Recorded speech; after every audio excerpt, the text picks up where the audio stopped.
So apparently, you can't even save Battlefront 2 with the extreme fan base that Star Wars has, because word got around and it wasn't pretty.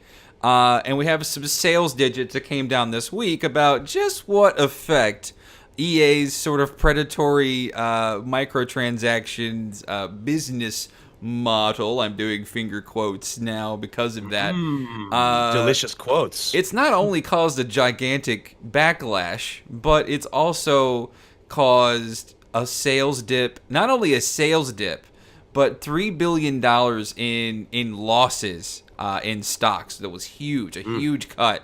So we'll talk Battlefront 2. I've got Crystal Red Punks right here. You can see him on the screen now. Look at that. Isn't that badass? You can't just hear him now. That's excellent. And of course, RumAndApples, your favorite Rule 34 aficionado, is on the show now. Someone create me as a sexually explicit Death Star. Oh. Somebody create a Death Star and make me going up its sphincter as an apple. That is that's a Landing Zone podcast T-shirt right there in the happenings. We did it, fam. We're famous now. That's right. Take it, baby. So this was an article published by a Forbes contributor. Here's an excerpt that I thought was really interesting. So, and of course, in regards to the bad predatory practices, that means to date, Battlefront 2 has likely only sold about 20% of the copies of Call of Duty World War II if digital sales estimates are accurate. Though COD does have a 2-week head start on it, still, the figure is disappointing, and EA has clearly been hit by a well-publicized pushback to the game's loot boxes, which caused microtransactions to be stripped out of the game hours before launch. So in addition to lost sales, what the NPD figures are showing is potential lost revenue from having zero post-launch monetization, while Call of Duty has been able to start selling its loot boxes with little controversy, as they don't have nearly the same impact on gameplay. So for those that aren't in the know, they were going to launch microtransactions that were specifically tied to the progression in Battlefront 2. People took an issue with this, and it was a large shit fit on the internet. And this was before the game even launched. They could have just shut up about this stuff and launched the game and then pissed off everybody then. But they didn't. They tried to clean it up. And Cedric, right now. Crystal, I saw some tweets from you beforehand. So I wanted to get your takes on it too, as far as Battlefront 2 goes, and kind of, is this right? What's going on with this? Battlefront 2 let a lot of people down. A lot of people are hurt. A lot of people are without the love getting they need in their life. your orgasm getting an orgasm too early is a letdown. Getting jerked off with your left hand is a letdown. What the fuck is this? When they announced Battlefront 2 originally, they made it seem like it was so promising. I remember them saying, all the DLC for this game will be free. Oh, that's great.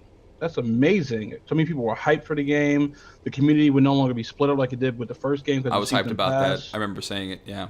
But I guess DLC doesn't also equal loot boxes. Because I guess it's not DLC, if it's already in the game, you're just paying for it. You know? You're not downloading anything. It's already there. I gave them credit for that, too. When I was playing the game, I didn't have an issue, honestly. Maybe it's because I'm the best at everything I play. Maybe it's just because... Maybe it's just... Well, it probably is because... when I think I actually pre-ordered the game, and I got the edition that cost like $10 more, and it gave me a bunch of fucking credits and shit. He fucking pre-ordered it, motherfucker! God damn it! The moment they said free DLC, they got me. I was like, oh, well, I'm in. So I got the. I love you, Red Fox. I got the deluxe version. The deluxe version came with what? Like a shitload of extra points and shit. So I got most of the characters from the get-go. And then just playing, I basically have all the characters now, and I got them pretty quick. So I didn't understand what all the complaints were about. until I actually looked at the actual microtransaction system where people were able to get buffed abilities from one crate randomly. You get a crate, you can have like a super powerful weapon that cools down like 50% faster, so you're able to kill people like that repeatedly. It doesn't just like change the flow and get the game cosmetically or unlock special characters that actually do affect gameplay. It changes everything. You don't just get heroes, you get better guns, you get better abilities, you get better everything. And people were just able to buy into that system. People would just drop, like, if I wanted to, I could just drop a bunch of money and got a bunch of fucking crates and just live like a god on that game. But it'd just be me and 4 people, you know? And it's not that fun. What are you doing there then at that point? What is the purpose of having a game if everything's unlocked when you spend money? Instant gratification. I felt that the base game alone, from my take, was fine. Wow. I was able to play, like, Jerry will tell you, I'll play, like, it doesn't matter what weapon, I'll play with any weapon in any game. It doesn't matter what situation. I'll just go to actually and enjoy the game and destroy people. So, because you're good at video games. Yeah. Remember, game journalists aren't good at video games. They suck. They can't even play Cuphead. Oh, yeah. You know, I don't think the Cuphead story was a bad thing, but what was it, Polygon and Doom, when they did their, what was it, preview video or review for Doom they did? That was a huge controversy, and it's like, what the hell are you doing? Like, please don't review this game if you can't even figure out how to turn. I don't think gamers write their reviews. Yeah, but the game overall, I enjoy it, but I definitely understand why people were upset, because you don't. It's like buying a Superman game. You only can play as fucking Crypto the Superdog. You gotta unlock Superman to play as Superman.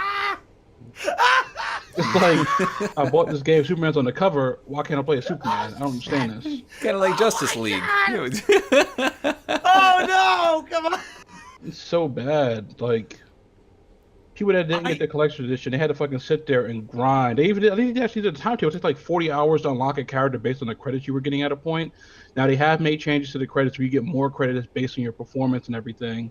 But they still had the stupid thing in there where, like, in the first game they had trials you could do that were based on like experiences in the lore. So you play as Luke fighting a whole bunch of stormtroopers or whatever, and at the end, based on your performance, you get credits. They put a goddamn cooldown on when you can get credits. So you can't do a whole bunch back to back. What? Let's say you do like 5 of them. We're Like, back to Destiny 2 again. Holy shit. You did one mission, we'll give you 2,400 credits, but you can't get any more credits for 24 hours. What, 20 a day? Yeah. So No. so I can't play. So basically, you can play the next mission if you want. You're just not going to get any credits for it. That's retarded. Oh my god. Yeah. I forgot about that. I remember and reading it's more about missions than before. It's like 20 some odd missions for like light side. But then they added in the dark side as well. So it's like 40 some odd missions that they want you to space out a day in between each one. I'm so happy I opted out of Battlefront 2. Seriously. And then there's 3 different difficulties for each one for like the change amount of credits you get. So you can do each difficulty, but unfortunately, you got to wait 24 hours between that. So wait a minute. If I did it on the hardest difficulty, which is what I would go for because it has the most amount of credits, generally that's what you think. Mm-hmm. Does that 24-hour cooldown, is that on all difficulties across the board? All Doesn't matter difficulties. what it shows? All difficulties across the board. What the fuck, man? That's stupid. That's counterintuitive to making someone want to play your game more. Exactly. Okay. Well, wow. So the whole single player. Go ahead. What were you gonna say? It's real quick. The thing I've noticed with a lot of these games, and Star Wars Battlefront 2 is a prime example of this. It is time invested versus money spent in the player base. It is who is investing their time versus who is buying them. And that is just creating a terrible situation for everybody involved, player and the company, because everybody's going to get pissed. Well, the company won't. They'll make money. But they clearly lost it here. But in a way, I think Electronic Arts was kind of prepared for this. I think they knew it was going to happen. It's like they don't want to divide the community with DLC, but you're dividing it by basically making like a rich and poor system right there, where people that have the money could just fucking get everything. But people that crazy. don't have can't. The haves and have-nots are in game and not out. Did gaming just get a fucking disturbingly accurately established class system because of loot boxes and microtransactions? Have they implemented that to the point to where we have a class system in gamers now? It's like you could tell the dude who's broke, or that can't be right because that's not even accurate. Because it's so meta. It would either be It's super meta. We might have a class system and subclasses within them. Where's our working class? Where's our working class gamers? Stop buying them. You're spending too much money. Don't give them any ideas. Don't give them any ideas because they'll go for that shit. That's the next dopamine loop that water-headed gamers are looking for. But you know what it comes down to? It comes down to Star Wars Battlefront 2 has a system that many games do, this implementation of loot boxes and microtransactions as a slow drip nutrient feeder system. Your dopamine inhibitor, pretty much. It's just a slow drip. And it's unfortunate because I hate to hear that a lot of my friends and people I love and respect are falling for these things. Like, how the fuck does that keep happening to you? Like, in bunks. Like, how the fuck do they keep getting you? I mean, they're not getting me. You know what happened is that, like, the reason why they actually got affected by this is because they had their EA program where if you pre-ordered the game, you got the game like 3 days earlier. So people were streaming it, and it all got out before that Friday before the game came out. So people said, "I'm not buying that shit. Fuck that." That's Which is true. why they I hadn't fucking considered that. That's why all the people that didn't pre-order it just said, "Oh well, I'm just not buying it now. Fuck that." They lost a shitload of fucking sales based just on that alone. if they didn't have that program, I wonder if that would have got out like that. It wouldn't have got out. It would have been too late. It wouldn't have. Yeah, it would have. It would have been one of those scenarios, like the microtransaction scenario, where we started getting really angry about it, and it was already too late. It was already fully implemented, and companies had gaming companies, EA, Activision, and the like had already won on that front. So I think it now we're bears in a weird repeating. situation. I think it bears What repeating. Remember last year? Was it last year? Correct me. But this was when EA was aggressively going after Activision, trying to cut the head off of the Call of Duty beast. It was last year with Infinite Warfare, right? Which was a garbage heap, right? And and they nearly sent Titanfall 2 to die. They were so obsessed with this idea. And they had a good year, let's be honest, because Infinite Warfare was trash. Absolute I didn't touch it. Trash. And I love Call of Duty. Let's be honest. I love Call of Duty. I play a lot of Call of Duty. I do love the gameplay loop and the smooth gameplay. I do, but it's wearing out its welcome, and which it's unfortunate because Titanfall 2 was the game. Like it's perfect as it is, right? It kind of takes that shit to the next level. Gets free DLC and everything gets no love. It literally did everything right. DLC, zero love. Almost perfect game. Almost perfect. And they sent EA sent this shit to almost die. Like, it's horrible thinking about that. Now we come back to this year. EA bites off more than it can chew. Now we've got Battlefront 2. There's no Battlefield launch this year, by the way. Nope. Battlefield 1's still doing great. It's a great game. You don't hear anything. You don't hear any problems about that. As a matter of fact, the Battlefield 1 is doing a great job, even though it has microtransactions. There's nothing gameplay affecting. But the microtransactions are cosmetic. They're cosmetic. So that's what. Well, it's not. That's not completely true because they have the accelerate pack. Yeah, they have the operator packs. Yeah. So what that's doing is that is a horrible influence. That's probably one of the biggest complaints I have with that game. Yeah, I forgot about the pay to win because I don't buy the pay to win packs that they have. Or the accelerating packs that they have. I like the progression.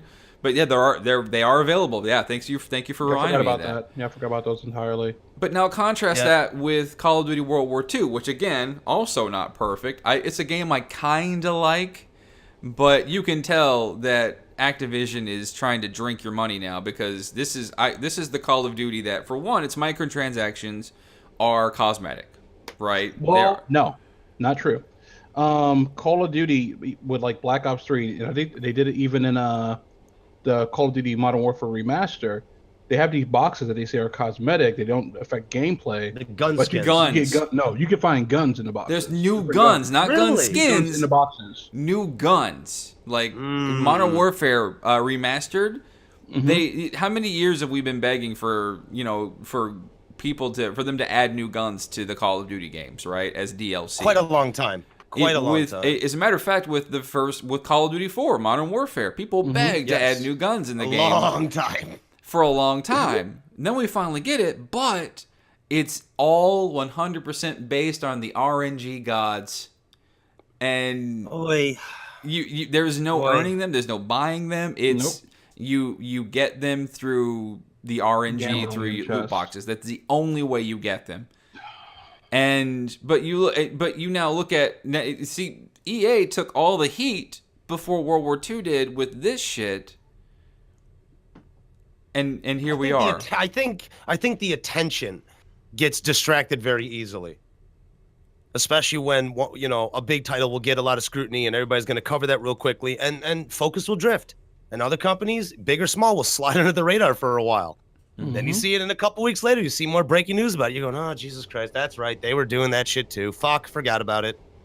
And then today there was another rumor.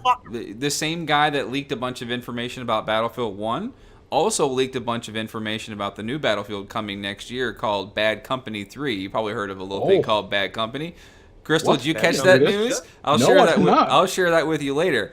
But they're claiming, again, no microtransactions. None. No game affecting. At least for now, right? And it's like, well, you have to... Are you going to tell us about the lesson you learned before a new game ship, hoping to get some goodwill? Because that's some Destiny shit there. They did that with Destiny 2 before they launched Destiny 2, and what do you know? Now we have DLC sectioning off parts of the games that you already bought. And so I wonder if Vader was worth it. You know what? And I have to celebrate this now, because looking back, I really hope this hurts sales for Battlefront 2. I do, because at some point, and not only that, that's not the end of the story. Now we have actual lawmakers that are looking to try to actually push legislation that's outright putting limits or even banning loot boxes or gambling elements in games that you've already paid full price for. Yeah. And I believe it was in, I think it was like Hawaii, I believe. Dutch. Well, Hawaii went after them, and I think the Dutch or something. In Europe, yeah. I could be very off base, but it was somewhere in Europe. They went after them. Belgium, I think. Man, those countries that make it to where I'm stoned as fuck. I'm wrong, bro. Well, they make it. There's some countries that, like, I think it's China or Korea or both, that forces you that if you have microtransactions like that, that you have to disclose the percentages of all the items that you're hoping to get. Right? Okay, what is the percentage if I give this company money? What's the full disclosure on what the percentage of it like Halo 5, for instance? I keep saying it because it's the one. By the way, it was Belgium. It was the Belgium Gaming. It was the Belgian Gaming Commission that took Battlefront 2 to task. It's like, what are the percentages that if I open up a loot drop, that I'm going to get the Halo 2 BR, for instance, right? Still haven't gotten it. It's probably a low percentage. You've been playing that game how long? I've been playing it for like 2 years now. I love the game. That's ridiculous. But it's like 2 years? But I still haven't gotten it. And this is through normal. It's been a while since I've bought anything from them DLC-wise, because everything's free. Yeah. But it's like now, it's like, what's the percentage? Why am I wasting my goddamn time trying to do this if that's the one thing that I'm going after? How long is it going to take before I finally give up or give you enough money where I decide to finally start ponying up the money and hopefully have a better chance of getting it? Well, they're expecting you to do the latter. Yeah. Oh, yeah. They definitely are. That's what this is directed. This is what it's correlated to. I mean, it's psychologically maintained to enhance this feeling for people. For fuck's sake, Call of Duty World War II has a headquarters with the feature that I think you can earn a loot box by watching people open loot boxes. Okay, then there was the two patents that Activision filed that wanted to implement the microtransactions in their multiplayer even further in their matchmaking. Now, how the fuck could you do that, would you ask? That seems pretty peculiar. Probably couldn't do that. Oh, ho, ho, ho, ho! Does the dick of all fucking things AAA slap you in the forehead and say, silly gamer, watch me educate you and horrify your mind? They'll find a way. They already found a way. Yeah. They already found a way. What they're going to do is they're going to put you against a player who has that shiny new loot box, and you're going to be the odd man out. And it's going to psychologically break you down to where it's going to test your will and your commitment. So, like, I'm not going to buy these things. That's going to enforce your head. Now, a 20-year-old me is not going to buy that. A 25-year-old me, 28-year-old Legacy, 69-year-old Crystal Red Punks in a nursing home playing with Viagra with a mirror on his cane, looking up dresses, is not going to buy that. But 12-year-old Rum will buy that. 14-year-old Rum will buy that. 16-year-old Rum might buy that. I guess the question would be... The demographic they're pushing to will buy it. because I remember when I started talking about this on Twitter, I got attacked with Why? from It's Twitter. That's right. I don't know if I want to call them conservative viewpoints, but they felt like conservative viewpoints would, and it kind of sounded like this: keep the law out of my video games, kind of like the whole Second Amendment thing in a way. And it's just like, whoa, Keep the law out of my video game. It's like, and then they reference Sometimes the law helps us. Then they reference the ESRB like that was a bad thing. No, that allows parents who aren't attentive to look at a big thing, a big thumbnail, and go a big icon and say, "Oh, you can't play this, Timmy." Well, it takes the onus off of the creators, if anything. It takes the onus off the people that made it and puts it on the parents. It's like, hey, read this shit. Well, at the end of the day, parenting comes first. I mean, You would think. the company. Well, I do think, sir, You it's would fogged think. up with a bunch of malted hops and bong resident Tommy Boy references. But it's definitely functional. But no, you're right. I mean, it does come down to parenting, and if parents were parenting to a certain degree, and none of us, I'm not a parent except Legacy. Legacy's a parent. Christopher Punk's your dad? No. Are you a Papa Bear? Have you spawned any seeds? Have you dropped anything off like a Johnny Appleseed, donating your genetic jackhammer DNA? Jackhammer DNA. Hashtag Jackhammer God. DNA. Jackhammer DNA. But no, it really comes down to a shitty situation, man. We're all in a rut right now. It all comes back to battered gamer syndrome. It really does. These companies are continuing to fuck us, and we're doing nothing. We're just sitting here and complaining. Well, I mean, I'm actively doing something. I'm not buying the games. That's all I can do, because that's how we answer. How do we stop this? By responding with our wallet, by not spending money. Say, fuck you. Seriously, that's the only way to do it. We have to say, fuck you. We're not going to buy it. But how many of us will do that? I ask everybody listening to the Landing Zone that question. Will you give up games you like for the philosophical stance that would better gaming in the future? It seems like they're trying to start. I mean, 20% of what the biggest, when you're supposed to be the biggest shooter of the year, aside from Call of Duty, I wonder if people are actually started to take a stand, because here's the thing with these microtransactions, it was never going to be enough for these companies. Like right now, Ubisoft is kind of sitting back in the corner going, because you don't hear about shockingly, you don't hear their name in this right now, and they just launched an Assassin's Creed how long ago? Not that long ago this year. They probably have microtransactions, but they don't seem as predatory as what they used to be. I think Ubisoft is kind of sitting back going, hey, let them fight .gif and let's see. Ubisoft right now is in a battle between Vivendi and French mandate law to them losing their entire business from private to becoming a column of Vivendi. So right now, their efforts are, we are going to make sure Ubisoft is putting out the best shit possible and making sure we can have people on our chair to prevent Vivendi from taking us. But that's a different thing. But that's really what Vivendi's Ubisoft is doing. While they're stringing people along with that lovely little dildo carrot with John Cena's head on the front. You want this now? It's true, man. Ubisoft's doing it too. Look at Rainbow Six. Okay? They did do an intelligent job of the free maps, and all you pretty much got to pay for is operators. And even then, you don't have to do that. One thing I've noticed about Siege is the grind actually is not that bad. Now I do have a bit of a bias because I do like Siege. I've played a lot of Siege, so maybe I don't like Siege, and I'll tell you this much: while I look at it as as Ubisoft's version of Counter-Strike with wall mechanics, I give it its credit. It's insidious, okay? Ubisoft is insidious right now, especially with the games with their microtransactions. They're like root beer. Even if you hate it, you begin to like it. I promise you. Star Trek reference. Only nerds will get that one. Seriously. The deep Trek nerd of Trek nerd. One guy went, yeah! I'm not much of a root beer guy, yeah. So that was probably one guy going, yeah! And yep, I might have been the one guy going, yeah. Was me. That was good, yeah. Okay, see, there you go. He might have hated it at beginning. Root beer floats, I'm good for. I could do it. See? So but as you see, insidious. Insidious. You don't like root beer, but you like root beer floats. I think it's good, and this sounds bad. this is it sounds kind of bad, and this is actually kind of actually, you know what? No, I changed my mind. It's good all the way around, because I tell you what. First off, if EA has to pay and lose on this because of that shit, well, then good on them. And then two, if EA can't hold the Star Wars license properly and do it proper justice. Now, again, I haven't played Battlefront other than the beta, right? And so I would defer to Crystal Red Punks on that one. But it's like, if you can't do it to where it doesn't carry anything other than a negative stigma because of the way you treated the business, from the business angle of it, it's time to maybe give it to somebody else that would. That's another question entirely, Especially like when they canceled that single player game they were working on. I forgot. Hopeful.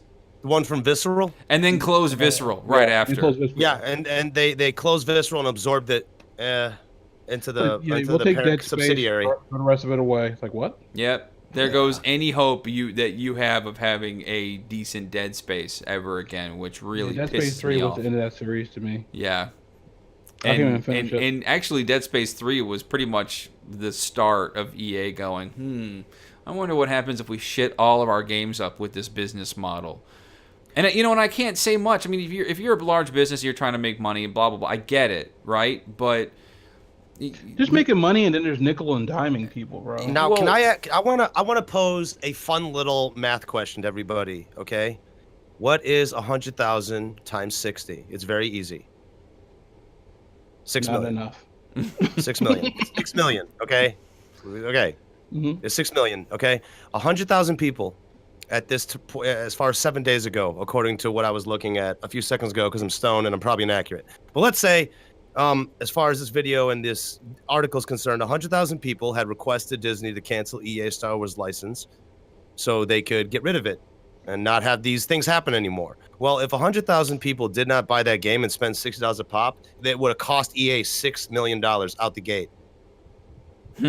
Now, now, this is what I'm talking about by stance. We knew about this stuff early in the beta before the game came out. We had also heard clearly from the gaming articles that EA was only temporarily removing these. So they're going to put them back in. So you have to realize that nothing was even changed. I saw all these people giving EA this praise. Oh, they're listening. No, they're fucking not. They're temporarily taking shit out. They're still going to fuck you. Here's what the gaming industry does. The modern gaming industry is like a kidnapper of your child. They really are. Okay? What they do is they encroach a little bit and you say, hey, get away, creepy man. And he goes, oh, okay, yes. Back to the darkness, master. Okay? And then this motherfucker, he encroaches a little further. Now he's got a little potted plant and he's walking up to you in a leather overcoat. You go, oh, creepy man, trying to take my child. Oh, yes, I go back. Next thing you know, that motherfucker swooped up. Your kid's in the car because he offered him a PlayStation 4 and a cheeseburger.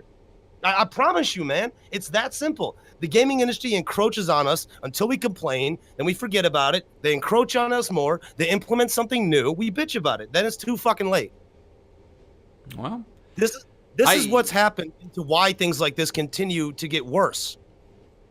I hope this is something. Like, I hope I mean, that hit in sales and that I mean, $3 billion is a lot of money to any business, really. But I mean, we're talking stocks there, of course, but of course a lag in sales, LucasArts has to be pissed. The only reason why I think there may be hope in the future, or this may be the end of the whole Battlefront series, is because of Disney. They are the parent company. This is bad press for Disney. Well, you remember they still got one more game in the pipe too. You remember Respawn's working on a game right now in the Star Wars universe. So, which I'm kind of pleased about because I love Respawn. If you know anybody that knows how to make a goddamn game play good and look good and have a good tight offering as far as pacing for story and things like, it's Respawn. They've proved this over and over and over again. And then of course, I mean, the Dead Space creators could do it too, but then of course they got jacked up with all the shit with the business and stuff like that EA was doing. And it's like, now look what ended up. Respawn's next. They're going to run out of studios to close. I mean, didn't they just close BioWare or one of the BioWare studios because of They closed the studio, the BioWare Montreal. Montreal. I think it got moved into Motive or whatever it was called. I think it was called. Gotcha. Yeah. And I know they got fused. They got bought out. They got fused into the big Hydra, that is EA. Gotcha. Holy fuck, that's kind of Hail scary. Hydra. Mm-hmm. Oh my God, no! Could you imagine? Oh, t-shirts all day.